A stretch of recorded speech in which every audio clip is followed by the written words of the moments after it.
5 reasons why Chelsea do not stand a chance against PSG tomorrow. The first reason is automation. PSG have got a very, very mobile midfield.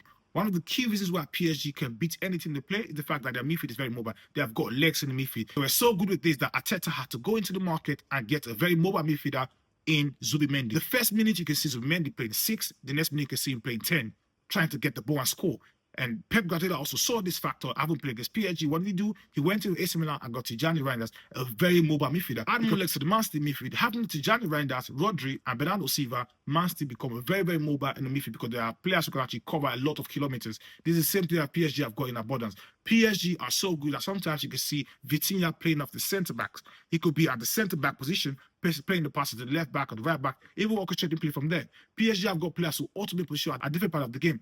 If you got PSG last season, sometimes you can see Joao Neves playing at the Hakimi position, always there trying to get the ball, win the ball from that position, link up play. Sometimes he's even farther forward, heading the ball, trying to score goals. The same goes for Fabian Ruiz, the same goes for Vitinha. They have got a very mobile midfield, and because Caicedo always presses the ball, he may not know who to press, and this can be a key for PSG to exploit. So when Caicedo presses the ball and goes out of position, someone occupies the spot, which is like a Dembele or even the Fabian Ruiz, and PSG counter Chelsea. And because of the speed they have going forward, Chelsea may find it very difficult to cope with that press, just collapse and consider the goal.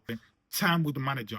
Last season, the manager tried a new tactics, which is holding possession, trying to keep onto the ball. But he knew that the players he had were not very, very good at holding onto the ball. What did he do? He played transitional play. PSG transition during the play at all times on the pitch. So like I said earlier, one could be an 8, one could be a 10, one could be a 4. So the time spent with the manager, the players know how the manager wants to play. They understand his tactics. The fullbacks understand how the manager wants to play. And this is one of the key reasons why Chelsea may find it very difficult to play against PSG, because the Chelsea team are just new with Enzo Maresca. They've had just one season Maresca, and this is going to be the biggest game they've ever played with Maresca. So time is a big factor why PSG may actually smash Chelsea playing at the final. The next reason why PSG can actually beat Chelsea is Chelsea have got one style of play coming off the back, which is passing the ball off the back. Chelsea do not know how to play long balls. If you watch the game between Inter Milan and PSG, the only time where Inter Milan had a stint at the game was when they decided to play long balls. PSG have a very short midfield. They don't have players who can actually deal with long balls coming off the defense of the opposition team. And when they have this, they struggle. But what they want you to do is they want you to press the ball. PSG wants you to pass out of the back, because most teams does this days. PSG presses with 5 players. For the Chelsea goalkeeper not being very good with the ball, he may struggle with the ball. And one mistake can be crucial, and PSG could score. Another reason why PSG can actually beat Chelsea is the fact that PSG have got very, very offensive wingers and fullbacks.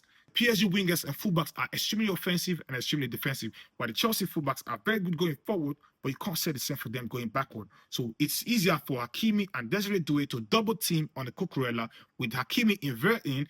Desiree Doué could actually cut off the back, and Cucurella may not know who to pick up. So this can cause a friction between Levi Colwill and Cucurella, and Hakimi being very good at finishing the 18-yard box, Chelsea can actually struggle, and PSG could score from that position. So PSG can actually do the same thing on the other side of the pitch. Cavasclera and Nuno Mendes can double team on the Reece James, and he can be caught out of position by sacrificing Caicedo and Enzo Fernandez to cover up for the fullbacks whatever PSG try to double team on them. But let's see if this can happen tomorrow. But PSG will certainly try to do a 2-on-1 on the Chelsea fullbacks tomorrow. The last reason why PSG can actually beat Chelsea is PSG are the best team. Being the best team, they played against a lot of great teams. They have the experience in big games. The Chelsea players don't have the same experience as the PSG team.